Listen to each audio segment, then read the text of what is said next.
Good evening, ladies and gentlemen. Welcome to today's edition with HR Mentorship Learning Series. Today, we'll be looking at a very important topic, very critical topic to us in human resources and to us as key stakeholders at the workplace. The topic for today is emotional intelligence for HR professionals. Emotional intelligence for HR professionals. Of course, our facilitator today is not an HR practitioner, but she will be doing justice to the topic on emotional intelligence. Let me just read a bit about the profile of our facilitator so that we can get to know her better. Dr. Lara Faboya is a pediatric surgeon at the Lagos State University Teaching Hospital. She has been working there for about 13, 14 years now. She graduated from the University of Ilorin, where she completed a degree in medicine and surgery. She has held various positions prior to now. She was resident cardiothoracic surgery at Lagos State University Teaching Hospital. Then she was senior registrar pediatric surgery at Lagos State University Teaching Hospital.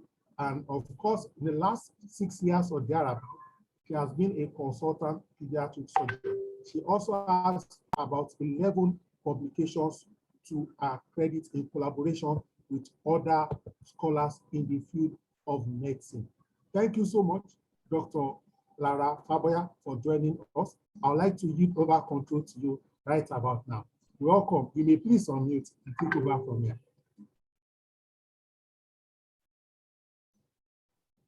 Thank you very much, Emi, for having me. Good evening, everyone. It's a pleasure and honor for me to be here, and I hope I'm being heard clearly. So I'll just go right into the topic. We're going to be talking today about emotional intelligence for HR professionals. Before I delve into it, I beg you to please have your pen and paper. Yes, we'll be using the chat, say some things so that I can see the feedback, but there are things that I would like you to note so that you get a feedback and have something to actually look like. So it's not just about jotting, but there are things we're going to be looking at together. So take a moment to please get the pen and paper beside you so you can use it when the time comes. Why emotional intelligence for HR professionals? You are the people person. At least I think you often get called that. I've had people say, I'm a people person, that I'm in HR. But on a more serious note, you are the one who meets with people from the moment, in fact, not even when they're employed, but from the interview to when they are recruited, to when they're getting onboarded, to when they are retiring or resign or are sacked, whichever way they exit the company, or even die.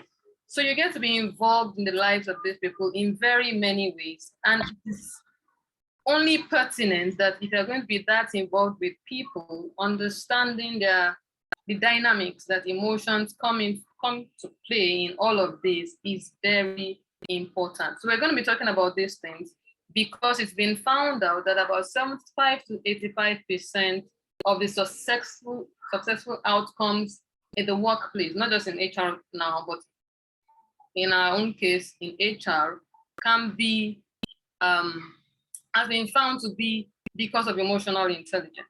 And so we're going to be looking in depth into that topic today. It's important for us to know. We are also a link between the employer and the employee. And so we have a role to play, not just in our own lives and careers, but the career of others. So what is emotional intelligence? It means the ability to understand and manage one's own feelings. It means your ability to be able to identify, name, and understand an emotion that you're going through or the emotions that you go through, as well as the emotions of others, and being able to manage it. So we're going to be talking about it in competencies. Daniel Goleman was the main person, really. He was a psychologist. He is a psychologist who brought emotional into prominence. It was probably more or less a psychology topic in initial times, but now it's in the workplace and in many other places where people have come to realize that you need this in the mainstream as a topic that needs to be considered, that is relevant to life and practice. Now, for a long time, probably even still till now, a lot of the time people are assessed based on their IQ, which is called the intelligence quotient, which actually measures your academic capacity, analytical thinking, and really just that. And over time, it was realized that this is not necessarily a fair way to evaluate everyone because people have different strengths, different things that they do very well in. So if they've been evaluated for a professional thing or for schools, perhaps, yes. But even in school, there are different kinds of things people study. And so a lot of query has been on the IQ test over time. Still very relevant, but cannot be the absolute only way of evaluating people.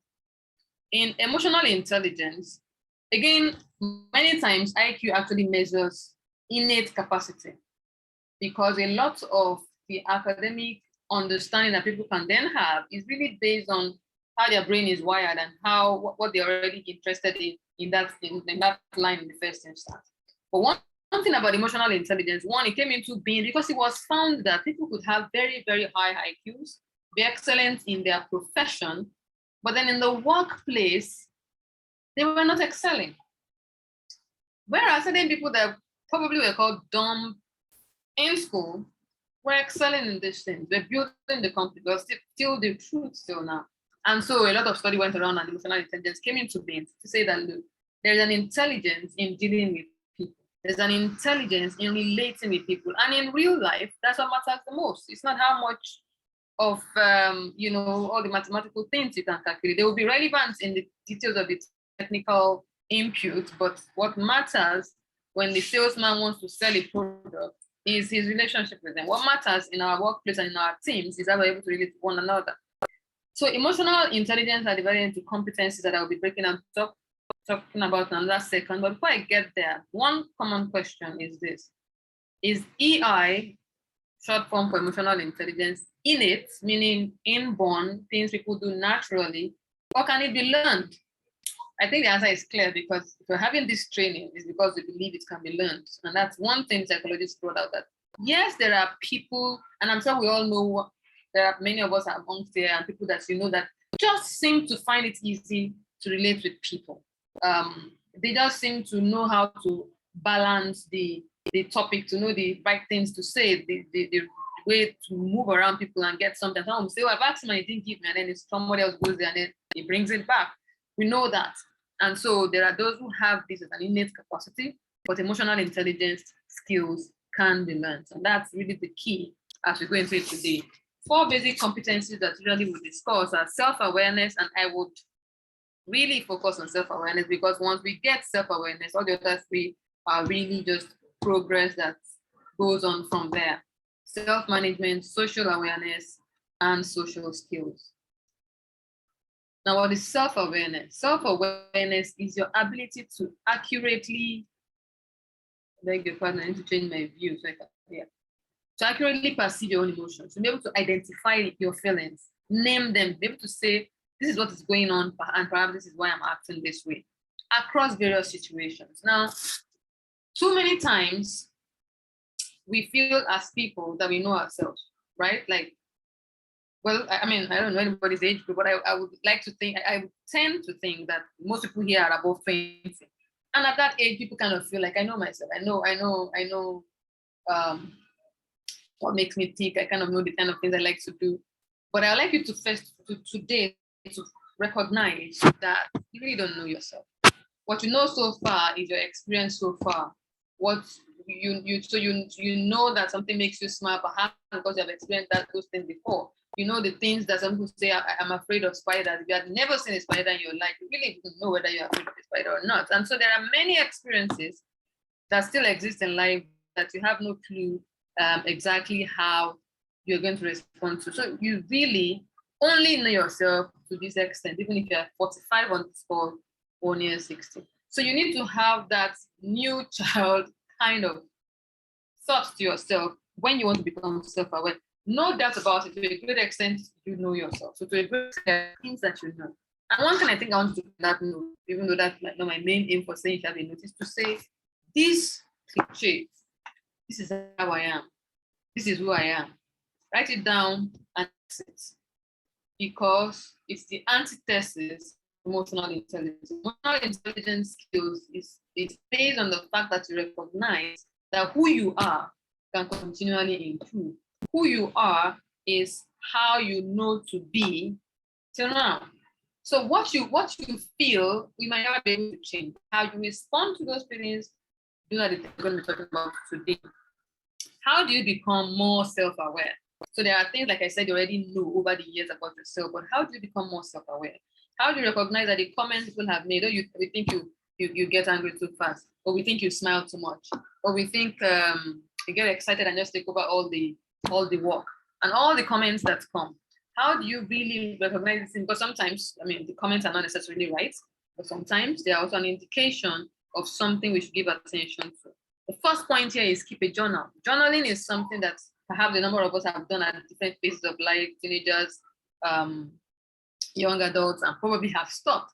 Or some other people that like to write also do it naturally. But journaling is something that we might need to consciously build if you want to get self-aware. And it's not about writing all that happened today. No, it's about now that I'm taking this self-awareness journey, there are probably a few things I immediately recognize that have come up in my mind, particularly because we're talking about your career now and things along that line. And so it's about reflecting. Now, some people do this naturally, perhaps even to the extreme, but some of us would have to consciously journal this thing and say, today was really a good day. Today, you know, I was in a good mood, responded to all the mails faster than I normally would do. I just think that I was just going great today. What went right? What happened? What made me feel good? Was it that I woke up early, I slept late, early last night, I had breakfast, the road was free. You reflect on what that day was about, because not that, every day is usually bad, but you know that this particular day, things were rolling well. And you reflect on those things and take notes. And the truth is, you don't have to do some self-deep interrogation.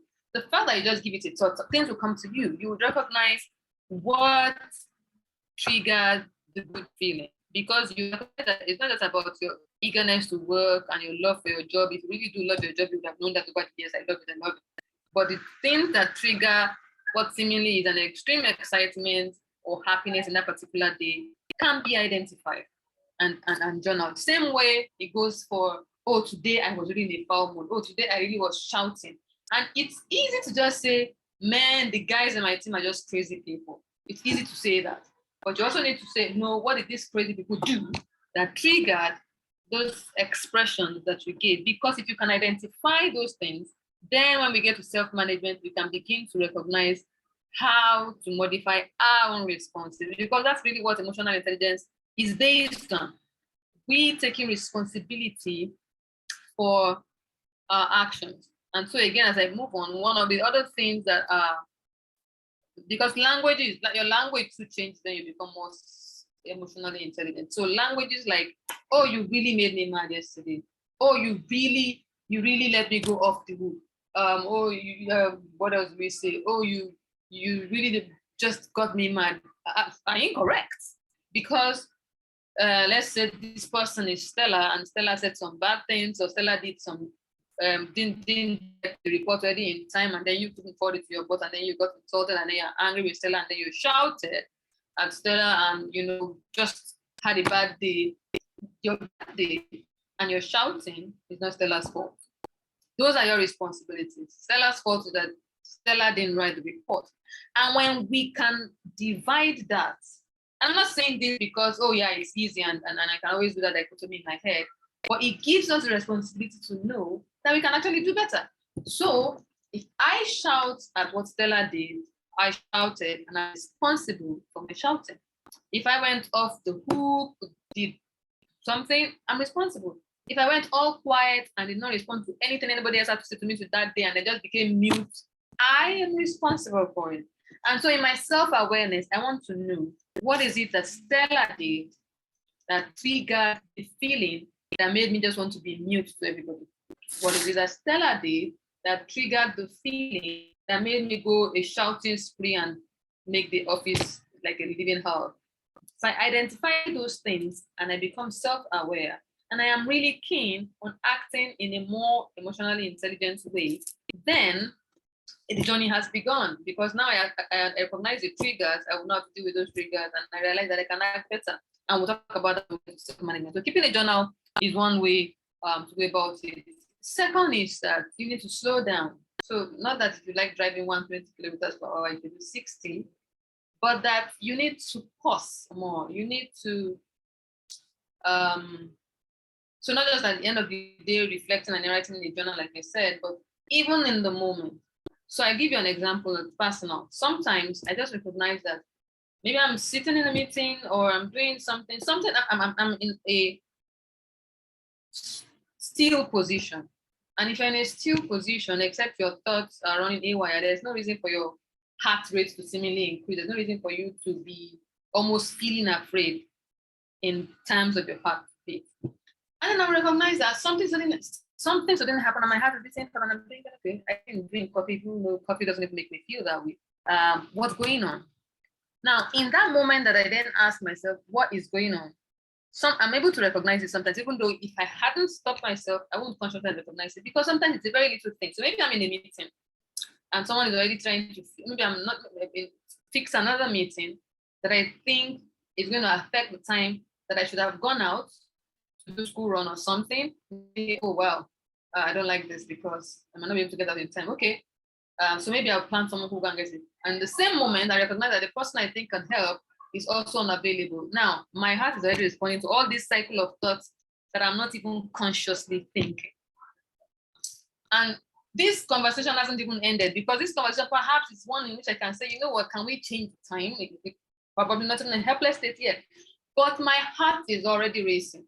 Now, that's not where it ends. The fact that my heart is already racing and I'm not even conscious of the thought cycle that's already going on. If someone asks me a question in that moment or says something, you know that I might snap without even recognizing why I'm snapping, because now I'm feeling stressed, like, look, don't disturb my timetable.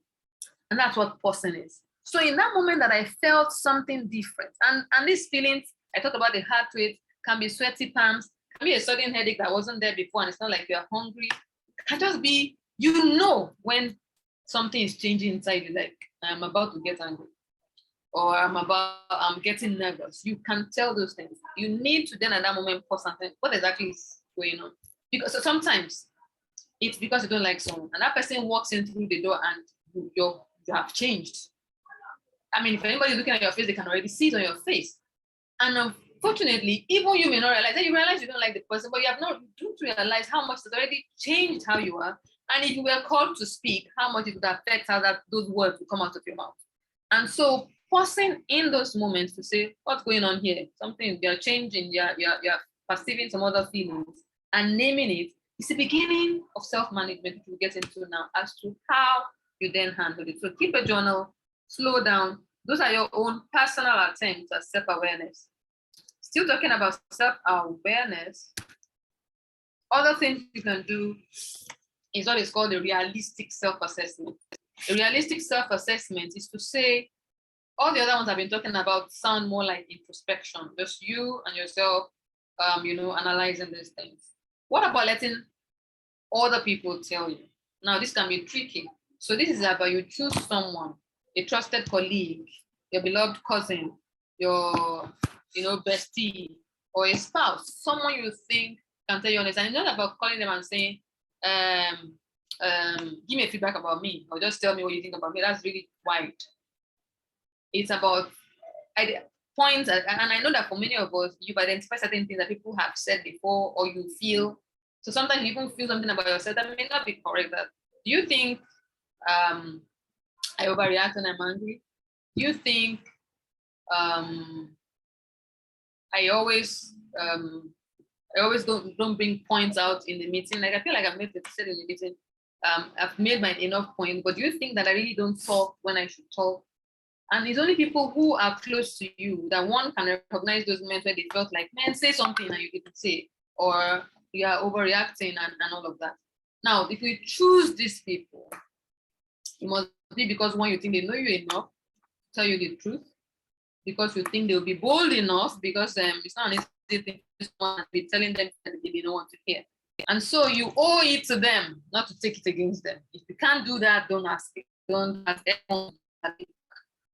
And again, you also must be that they really can't, because otherwise people will just play to the gallery and say the things that you like and look for one tiny little thing that you may not like.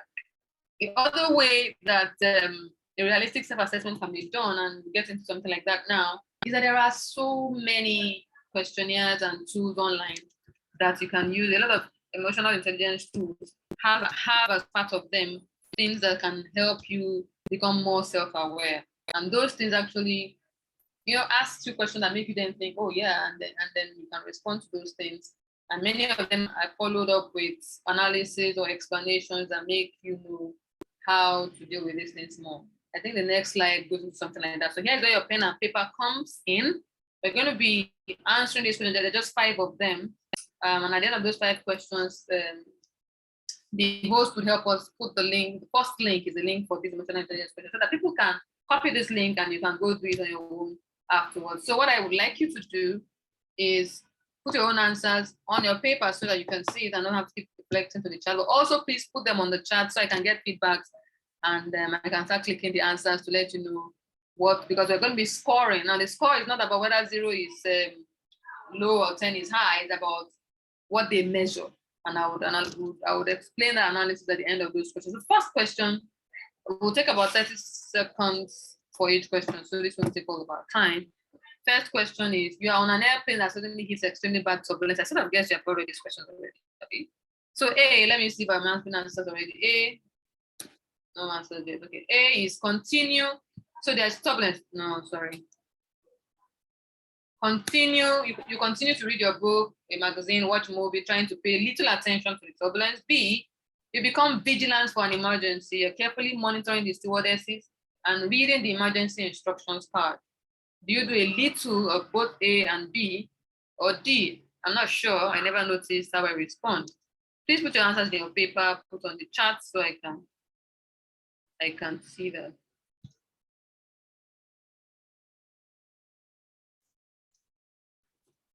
B, I see a lot of B's, okay? Okay, B's, C, I see a C. C, B, C, B, C. B, C, look, a lot of B's and C's. Thank you to all those who read. So question 2, we'll go on. You are in a meeting where a colleague is takes credit for work that you have done. What do you do? Immediately and publicly confront the colleague over the ownership of your work. After the meeting, take the colleague aside and tell her that you would appreciate in future that she credits you when speaking about your work. You do nothing. It's not a good idea to embarrass colleagues in public. D, after the colleague speaks, publicly thank her for referencing your work and give the group more specific detail, excuse me, about what you were trying to accomplish. Answers on your papers and on the group. Thank you. 2D. 2D, let me see. 2D, B, C. So it's better we write the number in front of the alphabet so that we'll be able to distinguish between question 1, 2, 3, and so on and so forth. Yeah. Thank you. Okay, I see some C's. My cursor. Okay, C, B. Okay, at least we all agree. But it's A. Question 3, you're a customer service representative and have just gotten an extremely angry client on the phone. What do you do? A, hang up. It doesn't pay to take abuse from anyone. B, listen to the client and rephrase what he is feeling. C, explain to the client that he's being unfair, that you're only trying to do your job and you would appreciate it if you wouldn't get in the way of this. D, tell the client you understand how frustrating this must be for him and offer a specific thing you can do to help him get his problem resolved. Answers on your paper and in the chat. 3D. 3D. No answers. Everybody's. Okay, I got a lot of D's. Okay, 3D. for your college students who had hoped to get an A in a course that was important for your future career aspirations. You have just found out you got a C on the midterm. You do. A, sketch out a specific plan for ways to improve your grade and resolve to follow through. Decide you do not have what it takes to make it in that career. Tell yourself it really doesn't matter. That's C. How much you do in the course. Concentrate instead on other classes where your grades are higher. D, go see the professor and try to talk her into giving you better grades. Write your answers on your paper, because when I'm analyzing, you need to look at paper. A, see a lot of A's. D, A and D. A, A, D, C. Right, so that's good question 5. You are a manager in an organization that is trying to encourage respect for racial and ethnic diversity. You overhear someone telling a racist joke. What do? A, ignore it. The best way to deal with these things is not to react. B, call the person into your office and explain that their behavior is inappropriate and is grounds for disciplinary action if repeated. C, speak up on the spot, saying that such jokes are inappropriate and will not be tolerated in your organization. D, suggest to the person telling the joke you go through a diversity program. Your answers in your paper and on the chat. 5B, D, C. So 5B, I beg your pardon.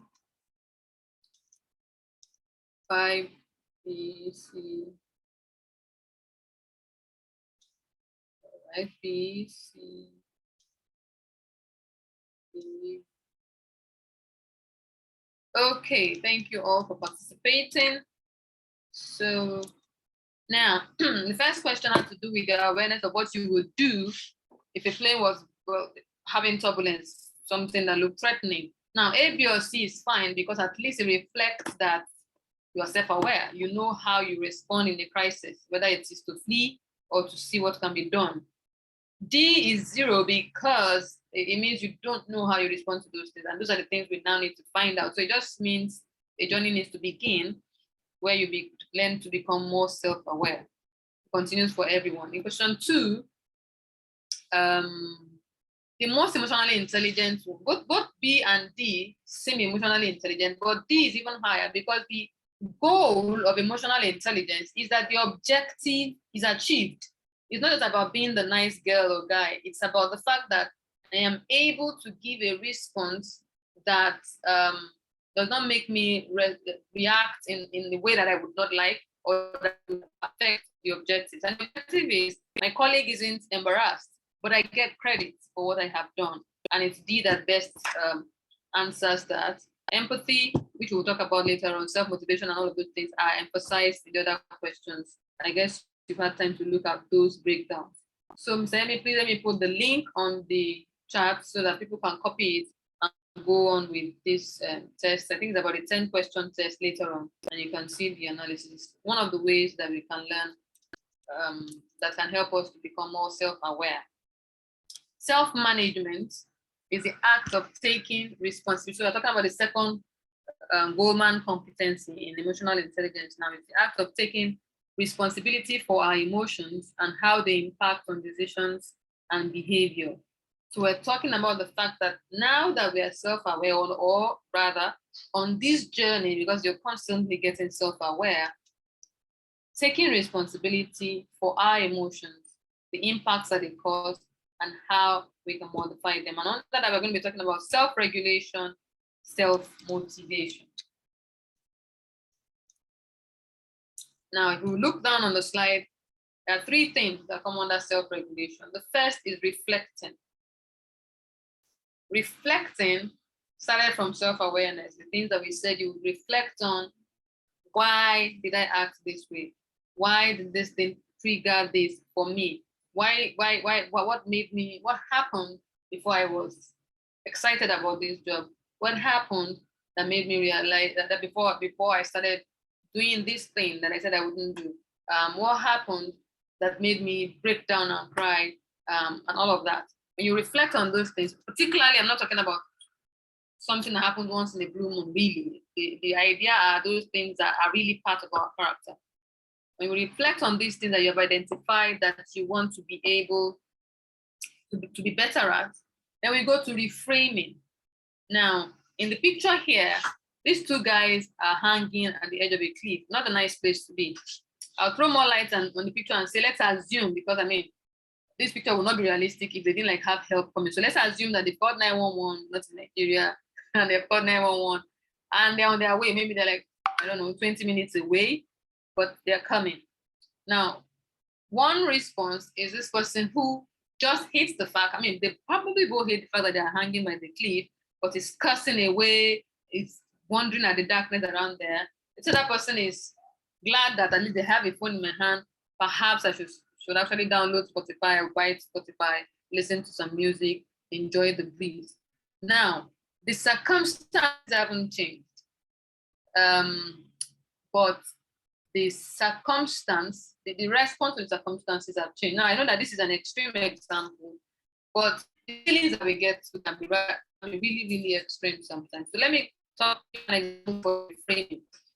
I work in a public setup. So say I used to be in a clinic where I sit in such a way that if you're coming through the door, you probably walk into me towards my shoulder like this, and I'm sitting and facing the wall. And sometimes clinics can get busy, perhaps they're not standing talking to me, maybe another doctor wants to get my attention, and the patient, perhaps even someone I knew before, wants to get my attention. The person then walks in through the door, comes near me, and taps my shoulder. Now, I don't like that. Certainly don't like being tapped anywhere on the body if I can help it. And so I get the feeling, even if I don't react or feeling, but I might have a stifled voice when I then respond to the person like, what is it you want? How can I help you?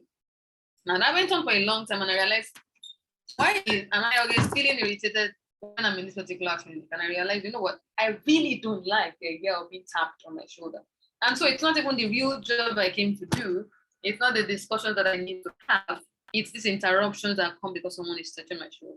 Now I could help that situation, and I rearranged eventually the room where I was using. But before that, I did the reframing that I want to give an example of. So it's in thinking of, why does it look like I'm snapping when I answer someone and I said, look, I really don't like the idea of being tapped.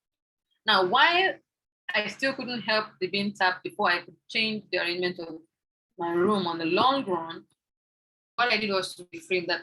You don't like being tapped, but on the event, because of the reason of where you work and the fact that by the arrangement of that place, people will still be tempted to say, I think I need to touch that to get our attention. How can I reframe my response? And so instead of maybe I would have snapped at you before I realized that, oh, maybe I shouldn't have done that because you touched me suddenly and I didn't like it, I would reframe that. Okay, so let's assume, so this is reframing. You are repainting the event, preparing yourself for a similar event in the future.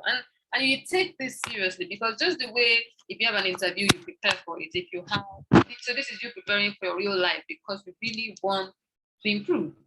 And so I reframe it and I think, okay, so if this happens and I get tapped on the shoulder, what am I going to say? So I prepare myself with a response. So I'm going to say, sir, you have my attention, please stand here and I will respond to you. Ma, you have my attention, please stand here and I respond to you. Now I found line because I recognize that the feeling may not disappear. So I may still get that irritation, but hopefully in the initial sir, it will attenuate whatever snapping is coming out of me. And then there's an action in telling them, please stand there. And you do have my attention. And sometimes you may need to rehearse these things. You may need to rehearse responses that happen over time. For that, I give an example. So it might not be sufficient to reframe. Perhaps you now represent a team. You have found that you don't seem to speak up. And your team is feeling like the person representing us isn't speaking up because, well, maybe because you're shy for some people, just because you just get stuck in that moment and you just don't speak. And then when you are reframing, first is reflecting to identify what exactly is the matter. Is it shyness in terms of speaking? Is it the words that you feel like, because I mean, sometimes you feel like your elocution wasn't good. You need to identify what it is, because once you identify what it is, and then you can begin the journey of surmounting it. Or you just, just feel like, oh, somebody else said what I wanted to say. There's no need repeating it or rephrasing it or anything like that. But once you recognize the reason why you don't seem to be speaking, and it's looking like what I am supposed to be doing on this table, I'm not doing them, then you can reframe it, and then you can say, okay, I think what happens is, once they say any comment or any suggestion and Anna speaks and elaborates, so everybody's nodding, that's a very good idea. Once I hear, oh, that's a very good idea for Anna, I get stuck like, it don't look like I'm bitter. So now it's not about whether that kind of thinking makes sense or not. It is what you're feeling. It is what you're feeling. So maybe in your reframing, you would reframe to say the moment someone says any comment, because when they were talking, you had ideas. So maybe you start from there and you frame it, document those ideas on your phone.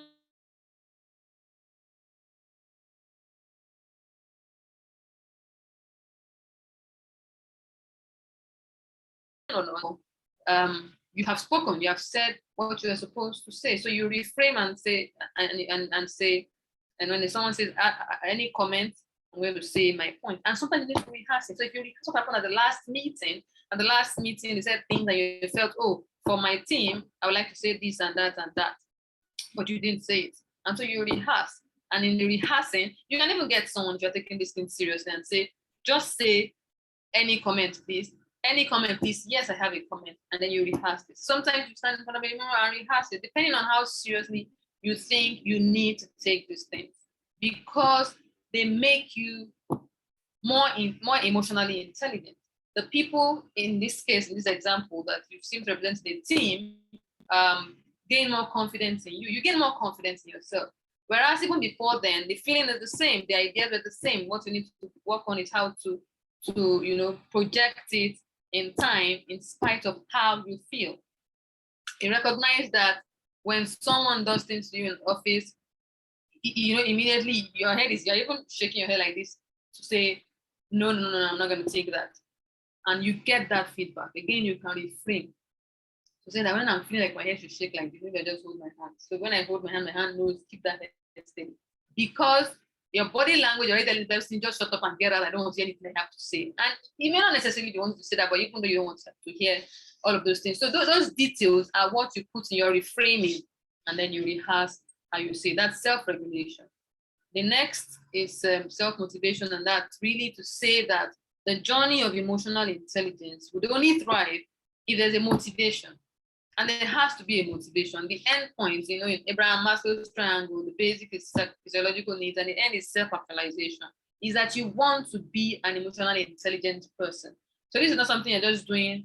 In fact, it's not something you're just doing because you're HR. We're just speaking more to your HR role today. It's something that would reflect in all of your relationships. And be someone who is emotionally intelligent, because everything that I feel, everybody else feels it in different ways and different circumstances. But can I act better? Can I do better? Would I relate better? I think those of you in HR know even more that as you go higher in your position, a lot of these things come by recommendation, and it is usually interesting that a lot of these recommendations have little to do with technical know-how, but relationships. And so have your motivation clear, have your goals clear as to the kind of leader you want to be, the kind of HR personnel you want to be in terms of relating to your people, in what level you do your work in this HR. Some of you have to relate with people more than others. Have your goals set and continually be motivated, because there's a lot of change that you have to keep doing, and you have to recognize that this change isn't a reflection of whether I'm so poorly in character or not. It is a reflection of your interest being better. Social awareness is the third Goldman competency, and it's our ability to understand the emotional of other people. So we've talked about self-awareness, which is about you, and self-management, about taking responsibility for your own emotions and responses and doing them better and learning ways to control them. And then social awareness is about now understanding the emotional makeup of other people. And in talking about, we talk about empathy and organizational awareness. Now, empathy is the ability to recognize, sensitive to, consider other people's feelings, their needs, their perspectives, the context that they are coming from, and being able to understand and help them and work with them. Often people talk about empathy and say it's putting on, it's being in the shoes of others. And I'd like to add that when you're talking about being in the shoes of others, we're not talking about being in their shoes with our own feet. It means you also have to imagine what it is like to have their feet and be in their shoes, because in understanding people's circumstances and being empathetic, there's a lot you need to put into context. You're not always able to completely do that, but it's that attempt to be able to understand people's circumstances from where they're coming. Now, empathy does not mean, and that's one of the things that you recognize with emotional intelligence, that in being emotionally intelligent, it doesn't stop you from the discipline of your work, from the duty that you still have to carry out. It helps you in the how it is carried out.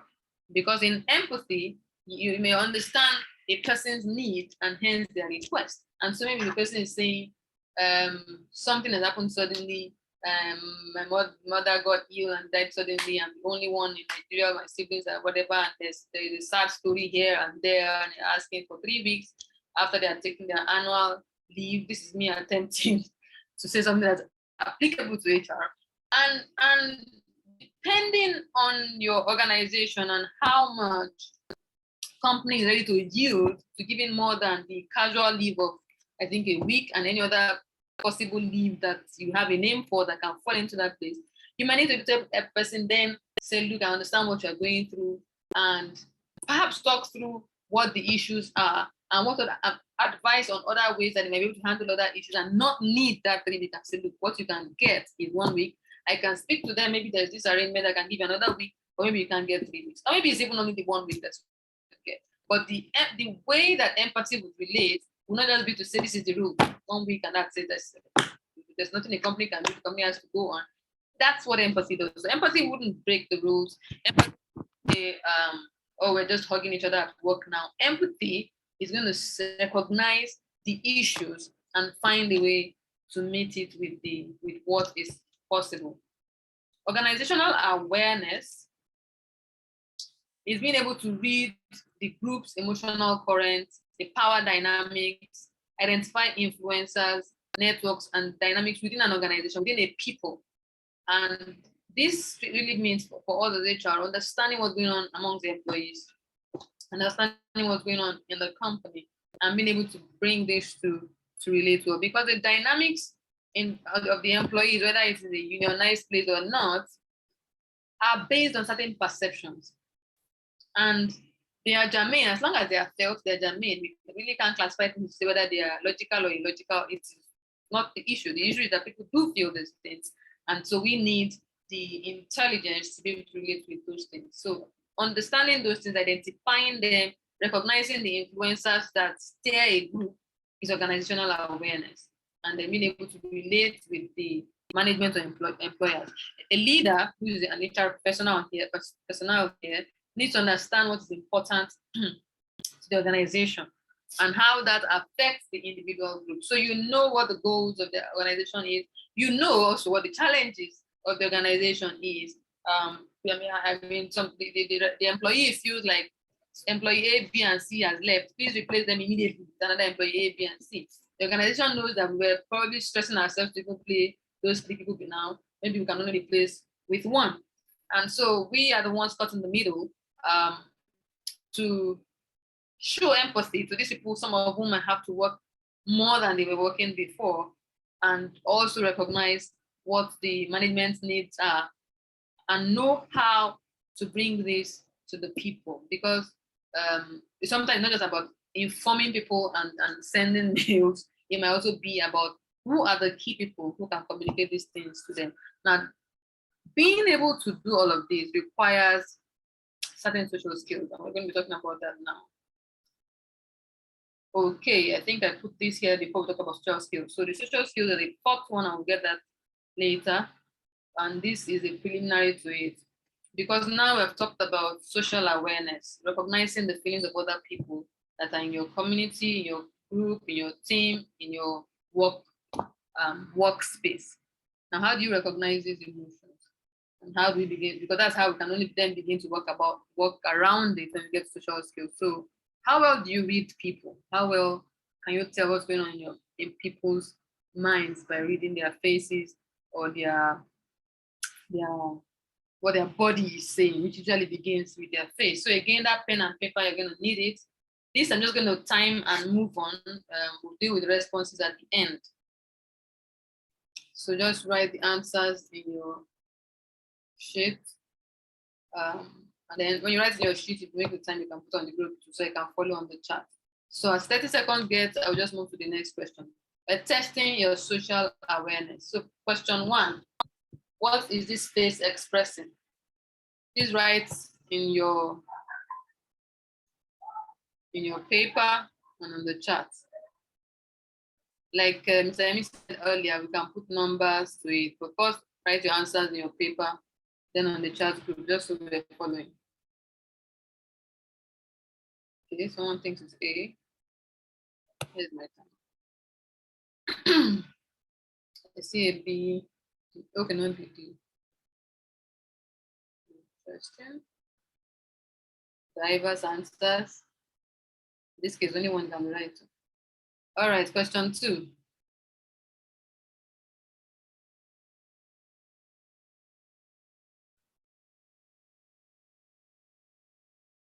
Let's go to question 2, please. 1B. So there's A, B, and D for question 1.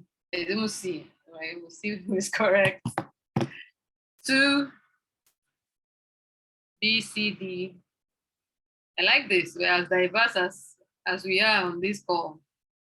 A, D, C. Okay, I'll be moving to question 3. I hope everybody has answered that. Question 3.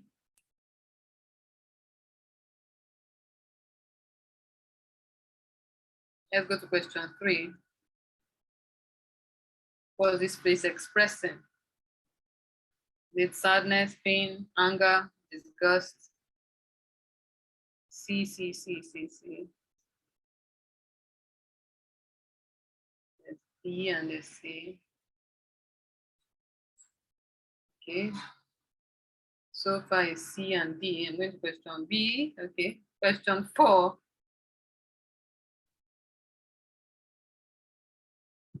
Question 4. What is this face expressing?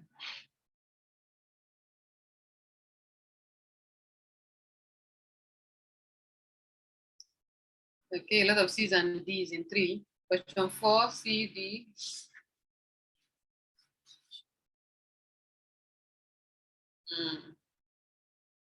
Let me just bear in mind, there's going to be a lot of surprises when we're marking this test. All right, I'll go to question 5.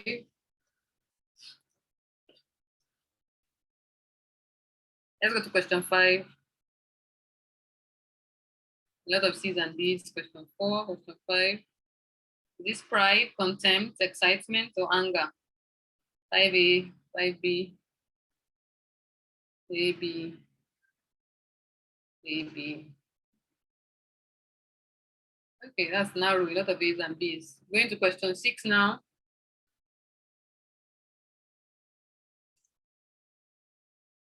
Question 6.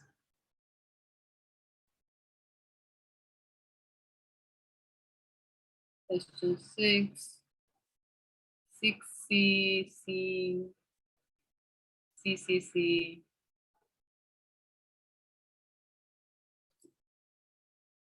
Determine, I don't know whether that's number 6. Okay, I'm moving to 7.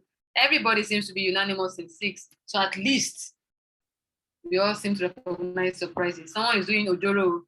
Mark Sunday said 6A and C. That'd be 6AC. Question 7.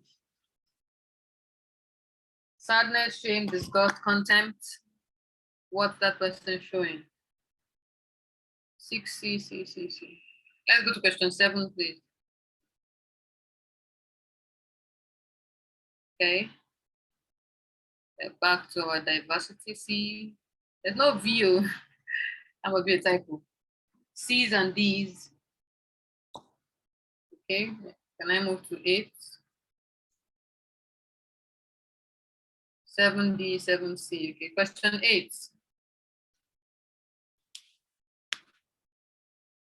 Seven D, 7C. So let's go to question 8. Excuse me. Question 8. C, C, A, C, A, B. Right.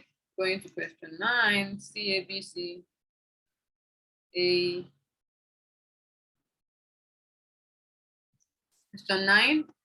Who knows what this is? So far, question 6 was unanimous. Everybody seems to have said, okay, a few people said B. Let's go to question 9. Question 8 to diverse answers A, B, C, D, all of C's and D's. Question 9.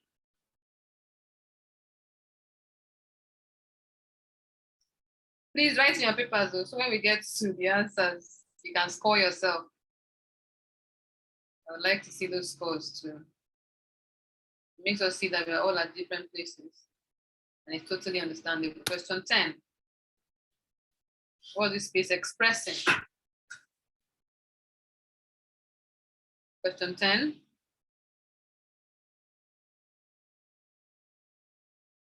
The shame, anger, D, A, okay. C, diverse answers B, A, B, C, D. A, D. Going to 11. Question 11. We need to run. Question 11 is it compassion, sadness? I'm going to move a little faster now. Anger or interest. All right, make sure you write in your paper, even if you haven't written on the chat group. A lot of A's and C's. 12, is this amusement, desire, surprise, or excitement? I see a lot of E's. Okay, that's still number 11. Please answer question 12. I'll be moving right about now. 12, write in your papers. Question 13. I'm sorry, I'll be moving a little faster. Is this surprise, interest, desire, or happiness? 13B, 12D. Now we're moving soon. So answer to question 13. Think, and just write. Okay, 14. This face is showing what? Sadness, shame, disgust, or compassion. DBA. Okay, moving to 15. A lot of A's and B's in 14. 15, is this disgust, love, contempt, or desire? Is it disgust, is it love, is it contempt, or desire? Lots of D's. Okay, let's go to 16. Lots of D, A, B. 16. This sadness, pride, embarrassment, or shame. What do you think? Let's go to 16. Okay, a lot of these for 15, 16, D, C. All right, I'm going to 17. 17 now. Happiness, desire, politeness, compassion. So at the end of this, Mr. Emi will put the second link for us. Please do this after the class. It's really educative and informative. I think there are about 25 questions and analysis of people's faces and ways to tell it. It's amazing. So please copy the link when it's posted. I'm going to 18 now. This face is expressing sadness, shame, embarrassment, or love. B, C, D, I see. number 17. The diversity already tells us that we should just know that we have different marks. So when you calculate your mark, don't think it's too small, just post it. It just makes us know that there is work to be done, and hopefully that motivates us to, get this done. I'm going to 19 now. This phase expresses guilt, sadness, pain, or disgust. 18 B, C, D, diversity of it. And there's only one correct answer for every question. I'm going to go to 2019. There are A, C, D. Final question, 20. Is this satisfaction, flirtatiousness, love, or compassion? Which is it? Thank you all very much for participating. Now the last one. I'll just scroll quickly through the answers. So please mark yourselves and put your scores there, but I'll continue with the slides so I can finish up quickly. So that's fear, 2 is happiness, 3 is anger, and 4, A, embarrassment, 5, pride, A, 6, C, surprise, 7, D, everybody seems to have gotten that 6 C, at least on the chat group, most people. 7, D, contempt, 8, C, disgust, 9, C, flirtatious, 10, D, pain, 11, A, compassion, 12, A, amusement, 13, B is interest, 14, A, sadness, 15, D, desire, 16, D, shame, 17, C, politeness, 18, C, embarrassment, 19, C, pain, 20, C, love. How did you do this on the group? The last competency is social skills. These are skills that we need to manage relationships. So we talked about social awareness. We talked about being able to empathize, start with recognizing that there's an issue, recognizing what people are saying, listening, and all of those. And organizational, we need social skills to be able to solve those problems. How do you talk to the CEOs? How do you talk to bosses that don't want to listen, like we sometimes tag them? How do you deal with a union that seems to have an agenda, again, like we tag them? Or how do we help people? How do we solve attrition rate? How do we do all of those things? There are social skills that can be learned. And really this is where, particularly for your profession, it comes into play. So influence, how do you influence people? What are the things Dr. that you Mara. can? Yes. Hello, just to interrupt you politely, I see a comment here I think you may want to react to. Sylvia says that, I think these people are mostly white. How they express certain emotions is a bit different from blacks. Do you want to respond to that? Okay, so yes, let me go back, sorry. Yes, and in taking this training many times, I've had people say that. But I wish I had time to show the picture, and then you would see whether you got the answer for all the blacks.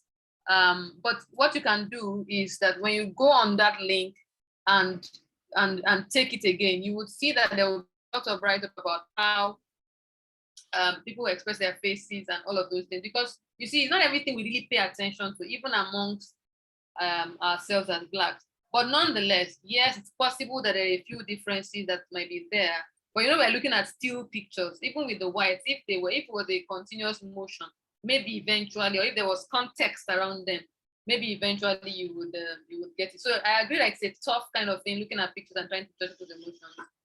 But in terms of facts, I'm not sure how much their race affects it. But again, do go back, do the link, and then you can justify and then also learn something about it. I hope I addressed that. But this comes up all the time. I hear this comments. Okay. So employee development, effective communication, conflict management, building bonds, teamwork and collaboration. There are many social skills that can be learned. How do we learn these social skills? Networking. There are people who have worked in roles that you are taking today. You are the one that is having to deal with HMOs. You are the one that's having to deal with people's problems. You are the one that does the interview and recruitment. Network with people that are like that, and you'll be amazed how little tips here and there helps you build a way to deal with things that initially sounded like humongous. Trainings like this one, and I'm glad that we're all here. It shows the commitment to being better at everything you do in HR, and on emotional intelligence to be specific. So trainings on these skills, there are pre-trainings online on communication skills, different kinds of skills that you use in relating with people. And even if they're going to be paid ones, we can attend all these ones, all those things, and that will help us. Mentoring. Mentoring conventionally is usually from an elder to a younger, a senior colleague to a junior colleague, someone who has been more experienced in that path to someone who is relatively new in that path. And that's conventional mentoring. And I guess this training that you do is in part that way, and some other relationships that you have people that are being mentored. But there is peer mentoring, people that you came onto the job with even on the same day. There are experiences that they have had because of the kind of projects they have worked on or the kind of bosses that they work with, or experiences that are just interpreted a different way from you, that they can mentor you on. And so you notice that someone addressed something that you initially found difficult, or someone can relate to the boss that you don't think the two of you can stand in the same room. Don't just assume it's because of your different personality. Even if it is, take cues from, okay, so how did you tell him that thing? Or how did you address this? And you'll be amazed that you can learn a skill that you can use for this person and anywhere else you go. The vast mentoring is really so much more important today because many times people go, those Gen Z people, they are this and that, those Gen Z people, that and that. But you would find that among the Gen Z, you find some people that you seem to be able to relate with, even some of them are on this group.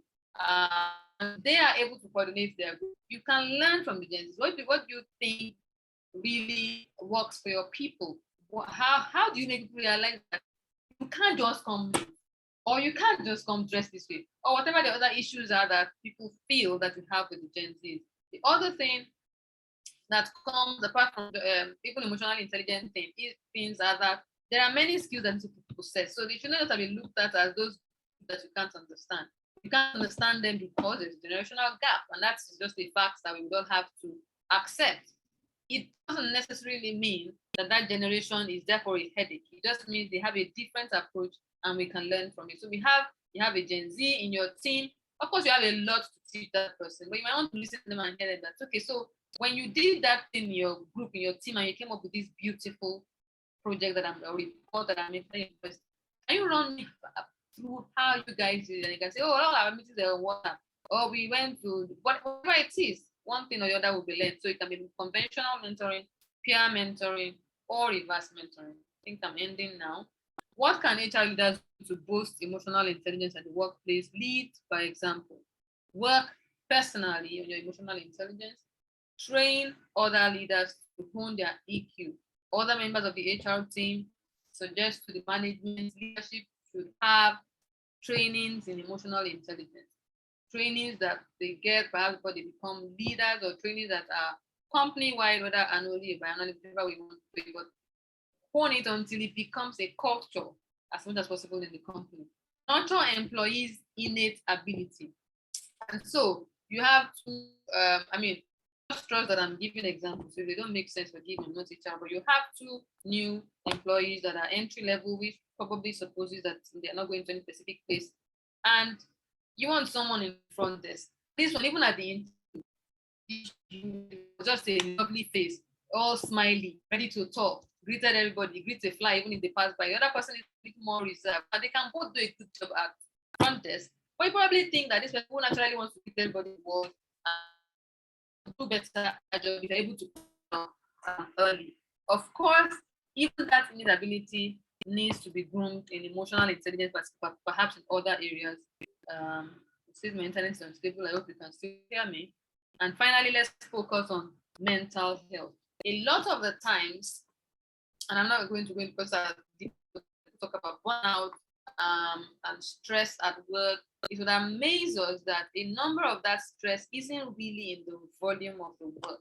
A number of that stress is in the relationships around that work. And I think that that's a take home, to recognize that when we focus on our people's mental health, on our own, your own mental health, we'll work more on our emotional intelligence. Slide, I think, is to say, what's the interpersonal part of emotional intelligence? Self-awareness.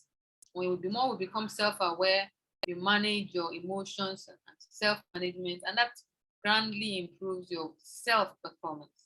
The more you are socially aware, you understand the people you work with, the ones you naturally like, the ones that you can't stand, you understand where they're coming from, you learn the skills to be able to relate with them all as the need be. You improve not just your performance, amazingly, you improve the people's performance. And this, I believe, is the joy of HR. Thank you very much for having me. I'll take questions.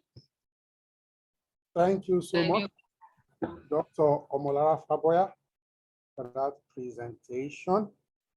Thank you so much. We typically allow questions, feedbacks, comments, contributions, input. So if you would like to ask a question, please, two ways, drop it in the chat box or raise up your hands virtually and we'll recognize you if you prefer to speak. Also, please, let's show our appreciation to our speaker in one word, one sentence, one phrase. Let us know how you feel with respect to this. So quickly take some questions. Also, time permitting, when we formally finish this session, we'll be able to take one or two, maybe general questions, or you want to take advantage of the doctor in the house. I know she will be smiling right now. We do after party. Okay, so let's see if we have any question with respect to the subject matter. Okay, I suspected Sylvia was going to raise, and I'm not disappointed. Sylvia, you have been recognized. Okay, thank you, sir. Thank you so much, Ma, for your presentation. So it's quite insightful. I've learned a lot. So my question is, how do you manage people, especially when you are the youngest and maybe you are the probably, let's say on the team, you are the youngest and maybe you are the leader or you are the manager. How do you manage people such that, yes, of course you apply emotional intelligence, but I would also like to get more hints on that. Thank you. So you can respond, Dr. Faboya. Yeah. Okay, thank you, Sylvia. Oh, okay, I clicked on. Maybe I should stop sharing. You can stop sharing now. Okay. Just go on. I'll track where the feedback is coming from. Yes, I do. I understand where it's coming from, where she's coming from. And please forgive me, Mr. Emi. Like I said, I have another meeting. So I have I'll take about 15 minutes. Let's please bring the questions quickly. I understand where you're coming from. You're a member of a team, you're the youngest, you know, I mean, in fact, in some places they treat you like you're the last born and everybody is teaching you and it doesn't look like you have something to bring onto the table. But remember, your question is how do you relate with them, I think. Yes, so, especially if you have older people in your team, but you are more senior to them in age. I mean, you are senior, but they are older in age. Oh, I didn't get that. That's what she meant. Okay, so you are the boss, but you are younger in age. So yes. Again, the dynamics. It's I don't think I even mentioned the word culture throughout my presentation, but it's definitely glaringly there. The dynamics of how all of this works into emotional intelligence. So, I mean, there's some cultural intelligence that comes into understanding your company culture and people and how they would like to be addressed. So it starts from how you can address, because you see, if the goal is what you achieve, there are certain goals that perhaps doesn't even involve your personal involvement, but I think that the first thing is that you want to know what makes people in your group tick. One thing I've learned from discussing with some other people in your group is that if you get to a new team, you want to know what exactly is the spirit of that team and see and try and flow before you start bringing in a new thing. And so you would need to start out. It's not also determine how you can do these things. I'm like things are going to be that easy.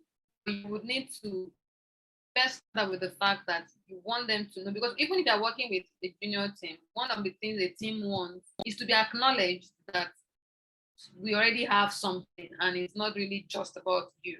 And so if we acknowledge what they do have, we acknowledge what they do bring onto the table, wherever we find that we can acknowledge that, then in that time we start to bring the ideas.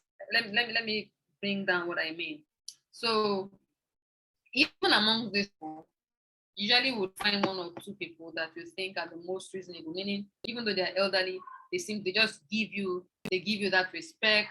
They want to hear what you have to say. They bring their ideas, probably personally to you with respect.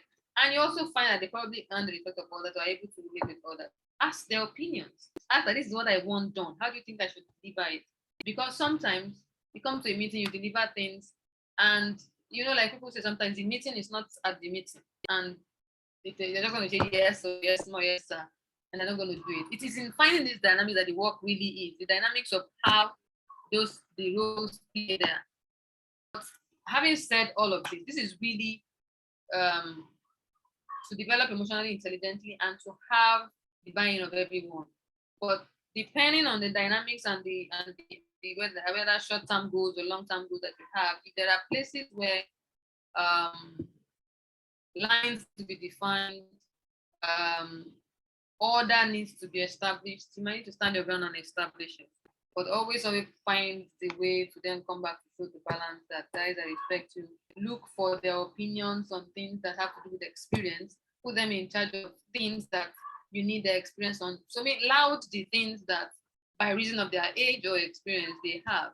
But if you need to establish your place and stand your ground as the leader, yes, you will do that. I do. But you see, everything that I've talked about comes into play because sometimes you might need to have a training yourself as to how to carry the team along, and not just these older ones. If you know how to carry a team along, it can be applied to this one.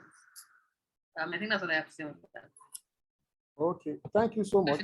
There are some questions on the chat box. You can go through and respond to those you want. If you have to go, let me know. We will continue on our own. Adeola Oshutokun, you have been recognized. You may quickly ask your question. All right. Good evening. Have another meeting. Good evening. Can you hear me? Loud and clear. Can you hear me? Yes. Yes. Okay. Yes. Okay. I just wanted to find out how. Hello. Go ahead, please. Okay. I wanted to find out how. Let me just use myself for an example. Anyway, how can I continue to deal with, like, I have a manager, like my direct manager. I recognize, anyway, without going into more detail, she's probably going to some personal challenges, but there's a lot of transfer of aggression. It's a three-man team. A lot of transfer of aggression to myself and maybe the other subordinates. It's got to a point that I've thought of maybe just quitting and things like that. Of course, but I have a good support system. That's family and other one or two friends are like, okay, you can't quit. Of course, we all know how Nigeria is and everything.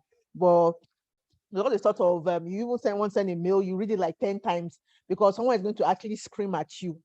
And so I had to like seek intervention within the company, like, because I was like, who is HR for HR? That's the question I've been asking a lot now. I'm HR, we are in HR.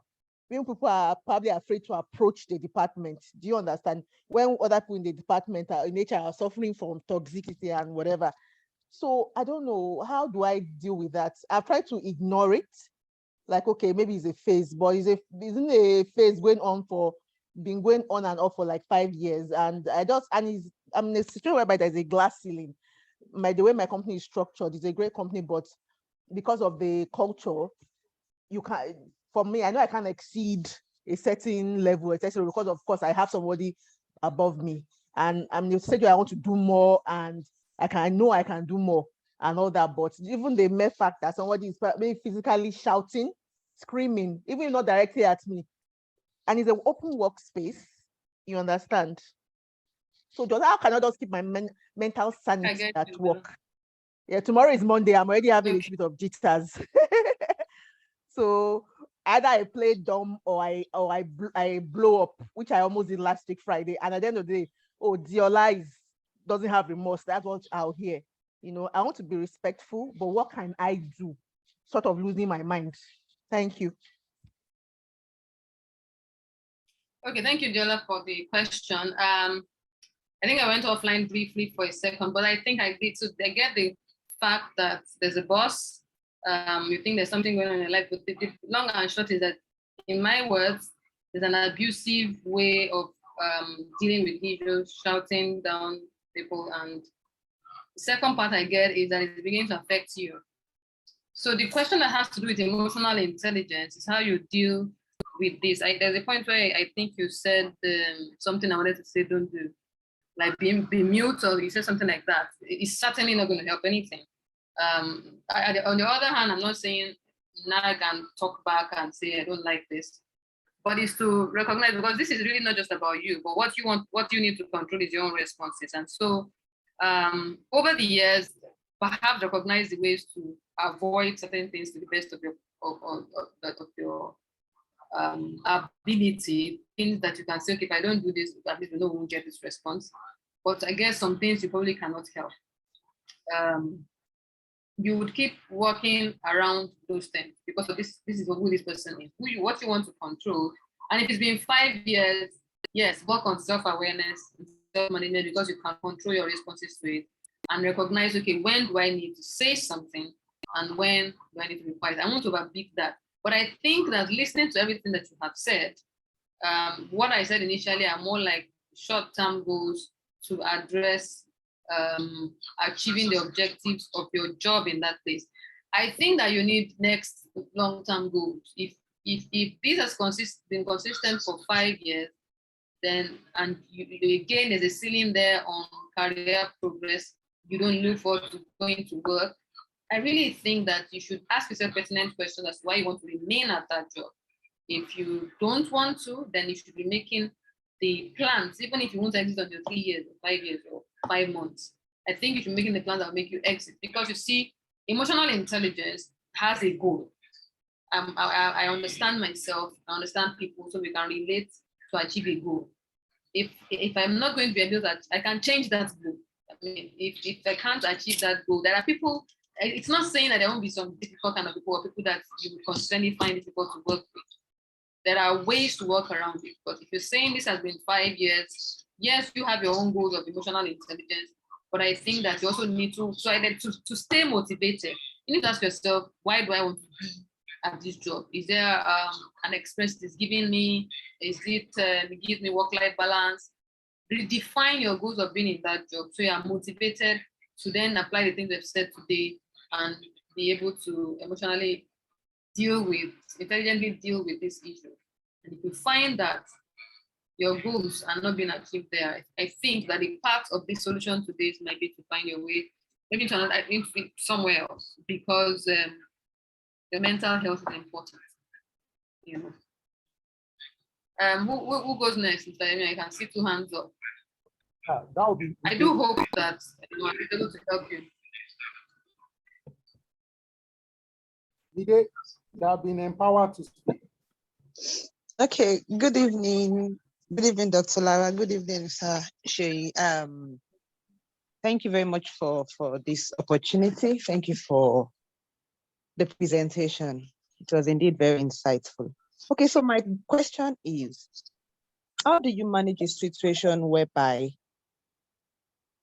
you have a team member that is supposed to submit something, okay, and this thing has to do with staff salary, and you got to know that there's a mistake on your own part, as in on your own file, okay, and as the one in charge of the team, you have to say, why not, let's get it right. So take it back, go and rework this. But the fact that the back and forth is getting too much, and the team member is feeling you're stressing life out of him. So how do I balance this? Because fine, it is actually not the team member's fault. It is like a foundational error, but we are there to at least correct it.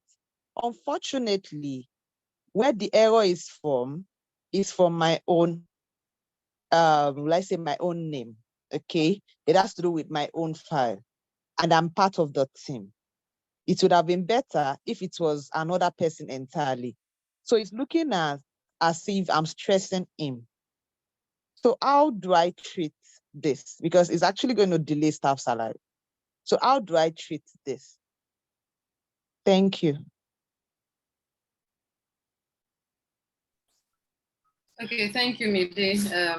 So what I picked from your question is the fact that a lot of back and forth is going on with the person before you can get this account thing, salary thing Sorted. achieved, sorted, right?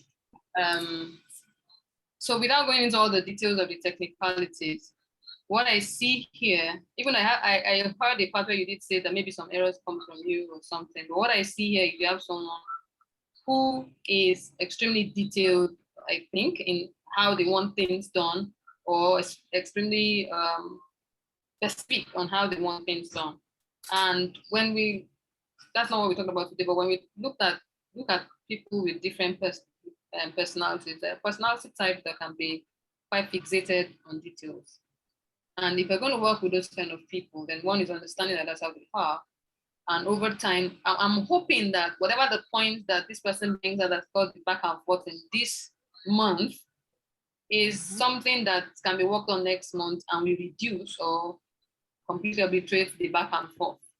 Okay, so if it's not fixed this month, that means, let me put it this way, the salary, there will be changes in the salary.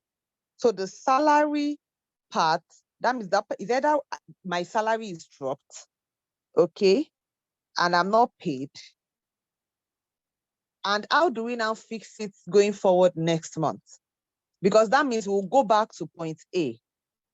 If we don't resolve this month, it can also happen. It is even prone to happen to other staff next month. So that means next month we are back to where we started from. Okay, so let me help Dr. Faboya here, because I sort of have some appreciation around the technicalities of salary declaration, which may not be in the forte of Dr. Faboya. So there are situations where you have to solve a problem once and for all. However, you need to look at the problem critically. What is the worst case that can happen? Is either you overpay some people or short pay some people. Now, assuming you have a staff strength of 200, if you will overpay maybe 2 or 3 people or short pay 2 or 3 people, let the payroll go. Pay. You will now be managing the 2 or 3 people you overpaid or short paid, and you can remedy it in the next pay cycle, rather than let something that may affect a few people delay the salary of everybody. Okay. If I'm making sense. So there are instances where we make a mistake in payroll. We already know. But what you will do is the person you are overpaying or short paying, you quickly call them, maybe even before the alert drop, to say, oh, my brother or my sister, my colleague, I apologize. You will be short paid or you will be overpaid. Even when you get the money, you will reimburse. If it's an overpayment, you can prep the person to reimburse the organization. If it is a short pay, you say, look, I assure you, on or before the next payroll, we'll rectify the matter, we'll pay you the appropriate rate and pay you the balance, or we can go out of payroll and pay you the balance.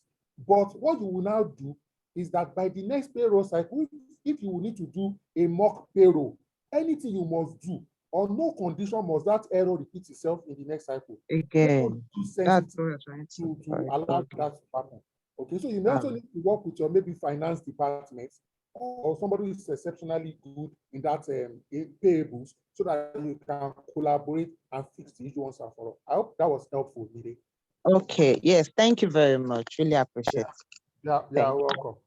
All right, so next person will be Abimbola. Dr. Faboya, I am aware you have another meeting. So if you absolutely need to go, you can. Our colleagues will take over from here if you absolutely need to go. All right, Abimbola, over to you, please, for your question. All right. Good evening, Mr. Yemi. Good evening, Dr. Faboya. Thank you very much for this session. I just want to ask, where do you draw the line between emotional intelligence and being emotional or being too self-aware of probably events or happening? Now, this is why I'm asking, like, there's some this ruminant animal that eats, and after they finish eating, when they are settled, they will now start vomiting whatever it is they've eaten and start chewing it. That's how my mind works. And most times it affects me a lot, stop me from living. Like, I think people are just supposed to live and make mistakes, but most times everything that happens all through the day, the way somebody shouts at me, why did the person shout at me? What did I do wrong? What was I supposed to do better that I didn't do? And then after, during the night when I'm settled, sometimes it even wakes me up in the middle of the night. I'm not able to sleep, I'm already sleeping, and then I just wake up and just remember the event and I start processing the thought again. Sometimes I'm having my bath and then I just stop and I totally forget myself and start processing what that person did to me during the day. And I don't know, is this me being emotional intelligence or being emotional or being self-aware? How do I draw the line? How do I correct this? Thank you. Okay, so thank you so Thank much. you very much. I think Abimbola. Okay. Go ahead, Lara. Go ahead, Dr. Lara. I think I can take this and then I might need to excuse myself. And I'm really sorry. I wish I could have the time. Yes. But I like your question, Abimbola, and I really am glad to be able to answer it because I did imply it that there are those of us that introspect naturally. And yes, while it might help us with our self-awareness, that's its own fault. And you have already laid out those faults. People who introspect overdo it. And it's just their natural tendency to ruminate, and you did use that word, on the thoughts of the day. Now, the difference between that and being self-aware is the goal of the reflection or rumination, as you called it. Because, okay, so someone scratched my car, I shouted at the person, he came down, he pointed fingers at me, shouted at the person, and then I go to my workplace, and maybe I'm supposed to be in the office trying to do something on the laptop, and I keep replaying that in my head, and I'm angry at how the person shouted it at me, and I'm thinking, is it because I'm a woman, and he was pointing his finger at me like that, I could be now as even start my car, and I'm thinking about it, and I'm thinking about it, and I don't like I was even shouting at the person, look at this policeman that made me shout, and I'm thinking about it, and even in the night, like you said, you're ruminating on those things. That is not necessarily being self-aware. What can make it become you being self-aware is to stop, gap it at some point and say, what could I have done better? You couldn't have helped the fact that somebody came to scratch your car. Or maybe you can. Maybe you think that, oh, you could have foreseen that move. And maybe instead of struggling to take your right first, if you did get there, you can say, look, you can do this, but just calm down. Some people drive crazy, but you can take this caution. Maybe you don't like the way you shouted because you don't think it's elegant of you as a woman. You can think and apply the things you have said to say, reframe and reflect and rehearse how you will act. One way that I can immediately say to you, as someone who naturally introspects, that when you're going through that, get out, if you're like lying in bed, get out of bed. If you're sitting somewhere, get up, take a walk, pick a phone or a pen on paper and actually write. Because when you write, you break the continuous chain of thoughts and you actually then say, what is the deal? What is the big deal here? I didn't like how I shouted. It's because this person pointed a finger at me. When we say something, you say things like your mother, or say one thing that will trigger you, not even know you're acting like a crazy person because someone said one word, like, what is my mother's business in this thing? And then you're about to scatter ground. And you act those things. And then you tell yourself, okay, what can I do next time? I'll do this, I'll do that. And by saying that, you have owned your what happened, you have owned your response to what happened, but you have also owned your response in future and you have reframed it. And hopefully you can then take your mind off it. If it is something that's habitual, it will take a while for some of those things to change. But to answer your question, it's not necessarily the same, but you can capture it and convert it to self-awareness. I hope I helped. Thank you. Thank you. Thank you very much. Yes, you did. All right. Thank you very much. I'm sorry, so I might need to exit. I don't know how long my other meeting would be. If you are still on, I'll join. Otherwise, it was really my pleasure and honor, and I wish I could have stayed longer. Thank you. Okay, bye for now. Good night. Okay, so we'll continue with the question and answer, knowing that our facilitator is no longer with us. She's an executive of the National Association of Pediatric Surgeons of Nigeria, and he started an executive meeting at 8 o'clock, and she's the National Financial Secretary, and she needs to give a report. So please bear with us. She only did not cancel this session because she had committed to us much earlier. So I'll take Olushola. So other people on the call, feel free to also respond to questions that will be asked. All right. You can also drop your thoughts in the chat box. Olushola, you have been enabled to ask your question. Okay, thank you, sir. Good evening, sir. Good evening. And thank you for this beautiful section, sir. I really appreciate it. So my question is this, sir. If you're working for a company that is presently on financial downtime, they are not financially stable for now. Fine, I joined recently, just like a month ago. So on getting there, you realize that the workers, the employees that are there have not been paid, even for last month. Up to now, they've not been paid. So this is bringing a kind of bad energy from the employees, and they're not even sure where, or let me say, I'm not even sure when they will be paid, because it's a real estate firm until they see a person or a buyer of their product. Something went on, before I got there, something went that really affected them financially. So I want to know now, maybe I'm just there as the HR, because if the employees are not happy, they're not even responding to whatever you think you're saying, they're not responding to what opinions you're bringing, simply because one, they've not been paid, and two, there is a kind of slack on the part of the management before I got there. So the employees have actually been enjoying a free time. Some of them just come to the office, use the office Wi-Fi, and then go back, because they feel they are not getting customers, so they can't queue themselves and the like. So I want to know, as the HR, what do you think one can do? Fine, I know money is very important, but for now, there's no salary. And I'm trying to suggest to the management that let's look for homes to pay these people. But they're saying there's no money. So I want to know what, it's really giving me headache. Even I just joined, I'm not sure if my salary will be paid this month. In fact, most likely it may not be paid. So what do you think I can do to assist or to help the employees, and at the same time not betraying the management? Because I don't know, I can't imagine with this present economy coming to work and no salary, no. So I'm a bit confused. What do you think I can do, or what do you think I can say to assist the employees and at the same time to help the management? Thank you, sir. Thank you so much, Olushola. I empathize with the situation of the organization, and I'd like to say that it may not be peculiar or exclusive to them only. There are quite a number of other organizations. But I'd like to ask you, Olushola, just one quick follow-up question. For example, before you joined them, were you informed about their financial situation? Did they inform you before you joined? No, sir, at all. In fact, that's a very annoying part for me. I was not informed. I left my job, because I was looking for an opportunity in HR. So once I got it, I quitted my former job and then joined them. So after joining, like 3 weeks after joining, I noticed, oh, there's a problem, sir. Okay, all right, no wala. Notwithstanding, of course, that's a feedback for all of us. We should try and go a little extra mile in doing due diligence. Don't let us assume. Let's look for somebody we can talk to. I've been to places in the past intentionally. I will go to the reception, look for a gate man, look for somebody during lunchtime, and strike a conversation informally to say, what's this place like? Employees will always talk. Now, back to the situation on ground.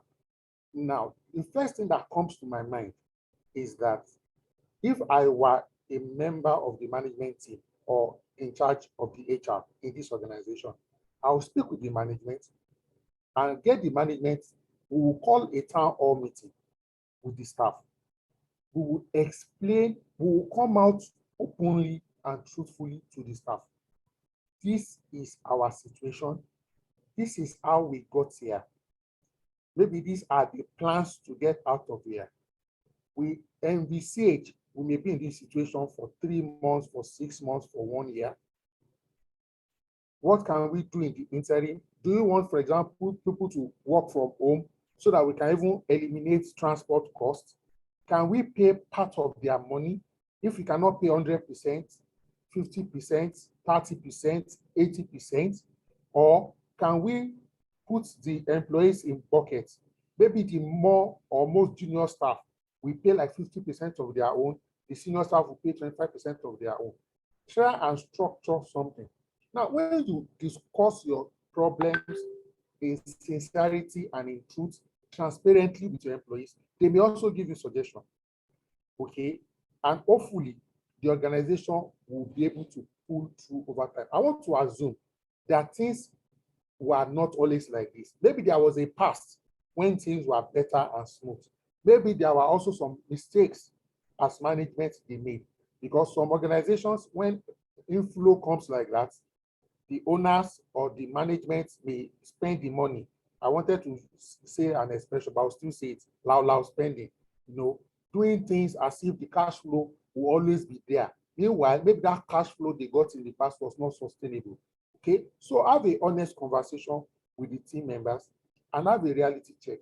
The truth is, some of the members of staff may not be able to cope, especially family people or people who have dependents, who have school fees to pay for their children or parents, medical care, and the likes.